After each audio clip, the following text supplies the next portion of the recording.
Et salut YouTube, c'est Alban, votre youtubeur de Genshin préféré, et on se retrouve pour une nouvelle vidéo. Pour partager donc cette vidéo se composera en deux parties.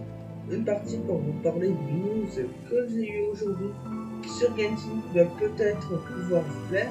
Ça va concerner l'aide de constat qui potentiellement pourra être raccourcie. Donc là c'est encore officieusement que je le dis, mais à partir du 20 mai, donc qui est le vendredi prochain, qui sera le live d'Oyoverse. Donc là, les informations bien évidemment seront dites lors de ce live et que vous limiterez le format comme d'habitude elles seront officielles. Et en seconde partie, on va se faire encore une petite review sur l'événement Épice venu de l'Ouest ainsi qu'un nouveau concours. Si vous ne connaissez pas, je suis Alban Gaming, j'ai fait environ 150 vidéos sur le thème de Genshin Impact. On se fait des invocations, des reviews d'events, des astuces de quête, bien d'autres guides. Également, je fais des annonces de live au Universe et je crois qu'il y a une autre vidéo qui sera publiée donc le 18 mai sur ce point. Le 20 mai, donc il y aura la review du live, toutes les informations qui ont été dites. Je fais aussi des invocations, mais là en fait j'arrête parce que j'invoque seulement les personnages qui me plaisent du jeu. Et il y a une petite nouveauté. En effet, à partir du 25 mai, je réactiverai ma chaîne de Twitch qui est twitch.tv/alban93 370 où on fera du contenu complémentaire en live. Donc sur mon contenu, je faisais aussi des vidéos de links que ça peut faire exclusivement en live. Et ne loupez pas le premier live qui sera le 30 mai. Puisque franchement, j'ai vraiment une bonne information sur Janix à vous partager ces dates-ci. Une info qui est fuite. Donc par rapport au prochain monde de Janix, donc n'hésitez pas à aller dans le live. Aussi de Genshin Impact. Donc les lives, ce sera assez fluctuant. Normalement, ça dure, ça change en fonction de Genshin, Duel Links, puisque normalement ce serait le mercredi, le samedi et le dimanche que je ferai mon stream, mais peut-être avec les événements ça va changer. Et donc la première fois, ça sera le mercredi, le vendredi, ainsi que le samedi qui sera fait live. Et donc du coup n'hésitez pas à follow mon Twitch qui sera en description, à cliquer sur la cloche bien sûr, à vous abonner à ma chaîne, à liker cette vidéo si ce contenu vous plaît et à mettre une cloche. Mais c'est pas fini puisque en effet donc en live je ferai aussi des lives sur Honkai Star Rail. Et bien évidemment pour ceux qui ne savent pas, Honkai Star Rail ce sera le tout nouveau jeu de Oyoverse qui sera on ne sait pas quand il sera disponible, mais moi je viens de m'inscrire à la bêta. Je vous remettrai encore le lien en description. La bêta, donc pour finir de s'enregistrer, donc pour s'inscrire, elle s'arrêtera le 15 mai, il y a une petite prolongation. Et donc en fait, pour ceux qui ne savent pas, la bêta, donc ça va nous permettre de jouer le jeu en avance, en avant-première. Et donc moi, mon tout premier live avec un KSRA, ce sera un live en avant-première si Oyoverse donc nous autorise bien.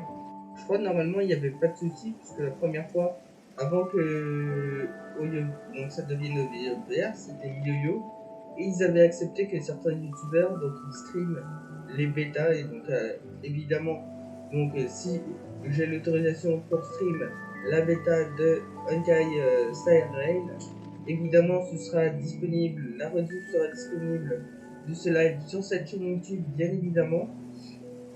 Et je pense que ce sera assez logique d'incarcérer puisque comme ça il y aura je ferai les publicités de ce jeu et je vous dirai évidemment mon avis. Et donc du coup là on va se retrouver pour cette information. Pourquoi donc est-ce que ça va être pourquoi elle serait raccourcie cette mage de concept? C'est ça. Donc ça c'est une information qui a été trouvée sur Reddit et qui a peu été partagée. Mais en fait, donc je pense que ce serait que moi j'ai réfléchi par rapport à ces infos et ce serait assez logique. Pourquoi ce serait assez logique? Parce que en effet, depuis que la version 2.7 a été décalée, initialement ça a été prévu le 11 mai, Et initialement également, donc normalement le 16 mai, il va y avoir donc les nouveaux abysses, les resets des abysses, mais ce changement n'aura pas lieu. Bon, ça c'est officiel.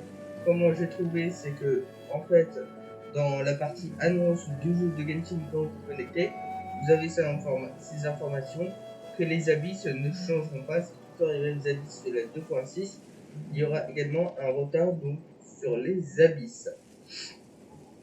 Alors, donc ils ne changeront pas. Donc aussi, pourquoi elle va être raccourcie dans cette version 2.7 puisque en fait, si on réfléchit bien, on pense quoi? On est d'accord que Yoverse, MioYo et Pizza et Genshin Impact, ce sont des entreprises. Et que déjà le fait que la déforestation soit décalée, donc c'est le fait du confinement chinois, parce que le gouvernement chinois ont initié un confinement avec zéro Covid qui est assez strict et qui ont obligé donc MioYo, parce que c'est le studio chinois MioYo, donc c'est pas tellement Yoverse, à vouloir décaler la 2.7 et on a eu la prolongation de la bannière d'Ayaka, donc ça s'appuie sur le i juste au-dessus de cette vidéo.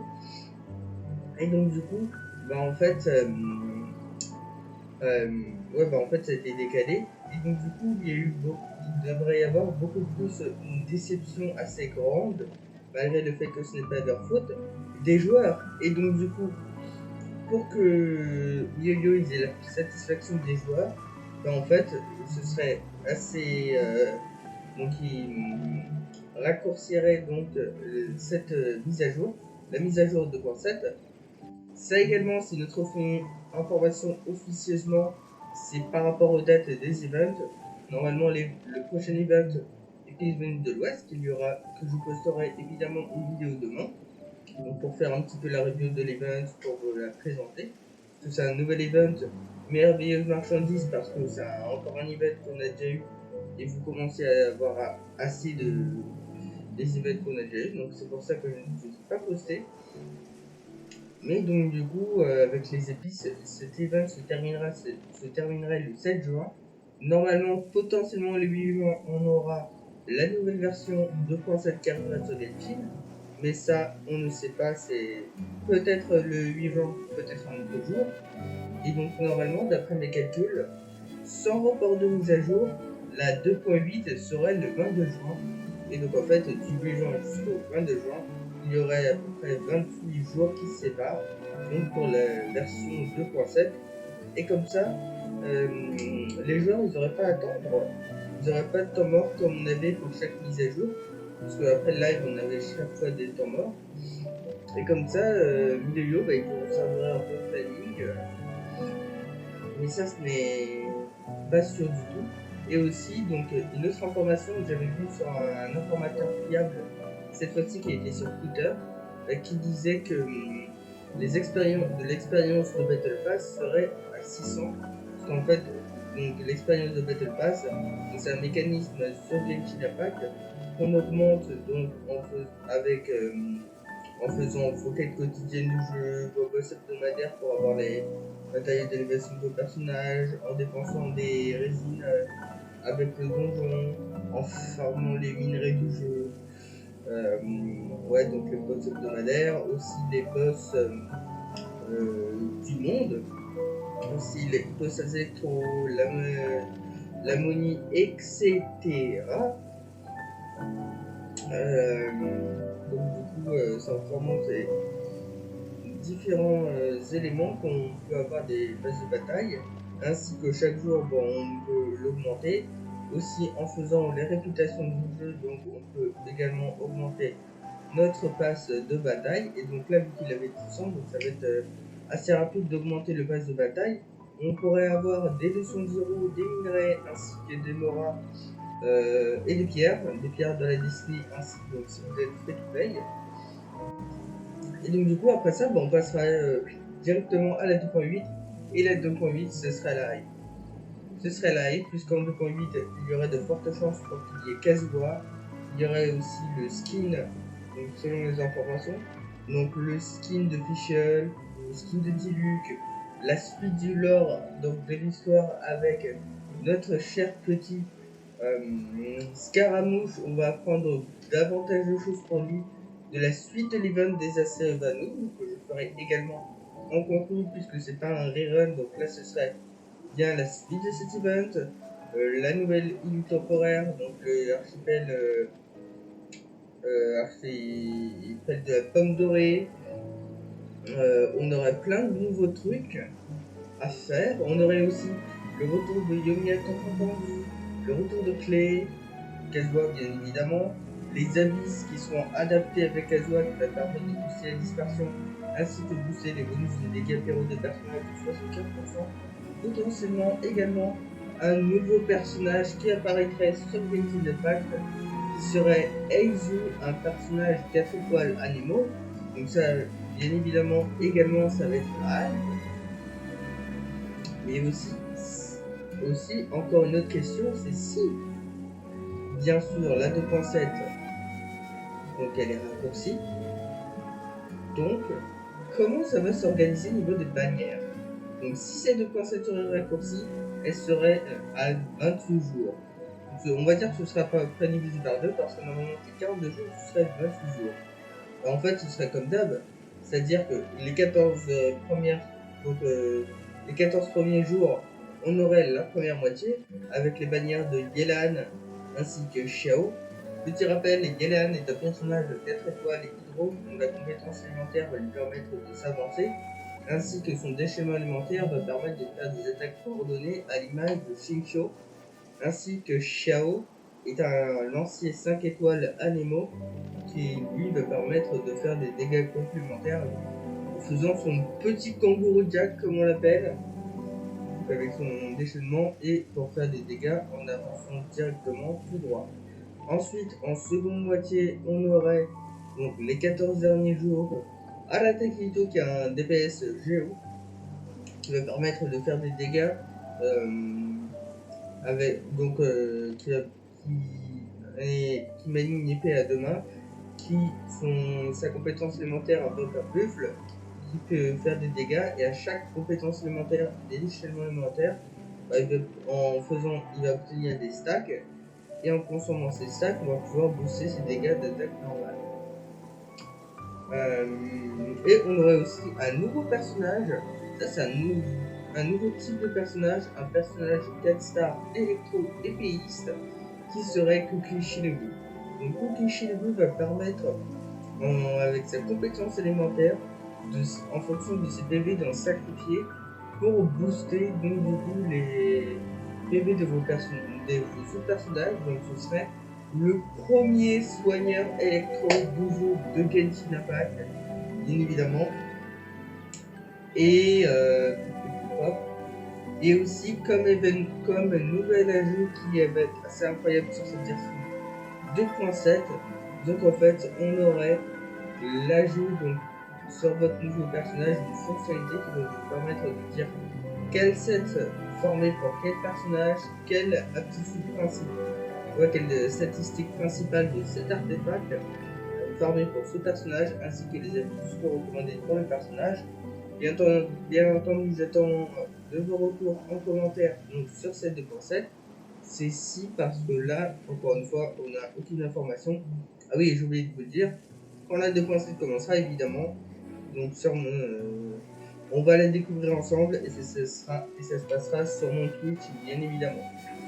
Et donc du coup là, on va découvrir les épices venues de l'Ouest. Donc ça, c'est un événement qui va avoir été donc en fait annulé. Pourquoi? Alors, on se connecte. Voilà. Donc en fait, c'était un événement, comme je vous dis, qui avait été annulé, puisque en effet, avec ça, c'est avec un des inconvénients de la 2.6 de Genshin Impact, puisque en effet, donc lors du 30 mai, du 30 mars, pardon, non, le 30 mai c'est plus loin, lors du 30 mars, on a eu la maintenance de Sérénité hier, ce qui fait que quand vous voulez placer des décorations, là vous ne pouvez pas, la fonctionnalité est en maintenance. Et donc du coup, potentiellement, quand cet événement arrivera, il marquerait la fin de la maintenance Cet événement va vous permettre d'obtenir 400 Primogène, donc obtenez. Évidemment, ouais, bien sûr, cet event on se le fera en live. Et donc du coup, en quoi se compose cet event? Donc ce sera un nouvel événement qui sera bientôt disponible. Une certaine dame de Sumero fera son chemin jusqu'à Due pour mener des recherches, aider-la à terminer et les réunions seront. Donc ça, cette première phase, c'est assez intéressant, puisque en effet, là, maintenant, je vais sortir une vidéo par rapport aux informations que l'on a eues sur et un peu. Ça, ces informations sont officielles, comme quoi que la situation à ces 400 on pourrait soutenir ça parce qu'il y a les fêtes aussi, donc on sait que ça cadre. Donc ça, c'est tout ce qu'on sait, ça c'est officiel. On sait aussi qu'il y a une dame marchande qui a du mal à vendre. Peut-être que cet événement va être intéressant. On va peut-être pouvoir avoir des informations complémentaires sur les que ce personnage nous a dit. Et comme vous pouvez constater, on va avoir des leçons de roue, des matériaux divers d'armes, ainsi que des moras. Donc cet événement se tiendra. Voilà, ça va un petit peu près. Donc du 4 mai 2022 à partir du 10 mai. Donc à 4. Donc il faut être au niveau d'aventure supérieur ou égal à 20 pour préparer les saisons. Et le niveau d'aventure supérieur ou égal à 28 pour terminer la quête. Donc autour d'un thé pour cuisiner la route et inviter des personnages à aller goûter. Donc avec le mode de rassemblement des 600 ingrédients, ainsi qui sont farmables non ouverts, évidemment ça aussi. Donc ça c'est trouvable à l'UE ainsi que de l'assaisonnement ajouté et on trouve de l'assaisonnement parfumé. Donc en agent d'assaisonnement, j'en avais mis. À plat on obtiendra de la parfumée. C'est-à-dire que si on a de l'assaisonnement parfumé, on va pouvoir en avoir bien droit. Aussi, on va pouvoir goûter des plats parfumés à nos compagnons de série derrière afin d'augmenter des expériences d'affinité. Et comme ça, en ayant des expériences d'affinité, on va pouvoir avoir des thèmes spécifiques au personnage. Et quand on aura un certain nombre de préparations et d'invitations, on pourra récupérer les récompenses. Donc comme j'ai dit tout à l'heure, ce sera 400 des méthodes d'expérience du personnage, matériaux, les préparations. Ensuite, quand on a la saison, on a les du curseur en bas. Donc, c'est Inception, on est sur l'aiguille de 100%. Ok. On ajoute aussi l'ingrédient de 1 qui sont faits. Et ça pour un joueur. Alors, l'espace qu'on a de métier, ça nous aura des types là, pour la tonne parfumée, on a un peu de après, c'est fini. C'est bon. Non, allez. Après, la série de et des donc, depuis après, c'est utilisé un jour. Donc, ça fait qu'on va c'est le 2 juin à 4h. Du coup, voilà, c'est l'événement, et on sera pour dire ce que vous en pensez, et bien en vidéo, on va faire le fait, évidemment, on en fera cet événement là, donc ça, sur ma chaîne de TV, on fera dans les et maintenant, je vous parle d'un nouveau concours. Et voilà. Le premier, donc il s'agit d'un événement communautaire. On va s'afficher. Voilà. Trace, on fait de la nature. Donc, cet événement communautaire, ça sera 13 mai au 24 mai 2023. Donc, le 24 précisément. Donc, on pourrait aussi le faire en live, parce que on va faire en live de nuit, c'est sûr. Alors là, les résultats, la saison des participants sera dévoilée le 30 mai. Donc, c'est une publication. Alors, pendant l'événement, donc, il faut publier une photo originale conforme aux exigences de l'événement sur Facebook ou Instagram avec les hashtags Wonderful Animals of Event et hashtag pour valider la participation. Veuillez qu'on inscrit sa profil sur des participants. Chaque comporter une demande de faune spéciale. De laisser la photo de la présentation, chat, oubliez. Surtout de noter vos inventions personnelles en jeu, ou idées de manière compréhensible. Il va y avoir vous êtes mal ici, doit avoir évidemment et malheureusement ce type de le premier donc il obtient 3 le 2 avec 3 et le 3 qui est 5 gagnants. Franchement, voilà, et donc je vous mettrai en description le lien dans la description. Très détaillé. Il est formellement distribué du contenu la défense contre la c'est le championnat. Mais avec un champion. Le courage de gagner, mais comme dit, qui est à l'intérieur et nous sommes donc vous le rencontrez, vous serez partir du 19 mai, on crée sur des chats et on crée une médaille sur des également sur un Kalistar réel, qui est un Kalistar réel. Comment ça se passe? Ça se fait dans les bêta. En fait, au début, on a une conversation et une question sur le things qu'on dicté, c'est-à-dire que vous allez jouer ça, c'est de la 1000, etc. Et donc après, vous allez faire toute l'adresse mail, il y aura un code qui sera envoyé à votre mail et ensuite, donc quand la bête est possible, je peux le faire et mon adresse mail ici sur site. Et donc, si jamais vous faites, normalement, je pense qu'il n'y a pas de faire, et également de partir pour parler de l'état d'un autre nouveau jeu par MiYoYo. Il s'agit de Donc c'est un nouveau jeu qui ont déjà été de l'inscription également le jeu de West qui sera donc commencé à un RPG, donc c'est-à-dire comme personne. Donc parcours, ça va vous c'est légère. Donc ça va vous faire donc ça va vous faire différentes aussi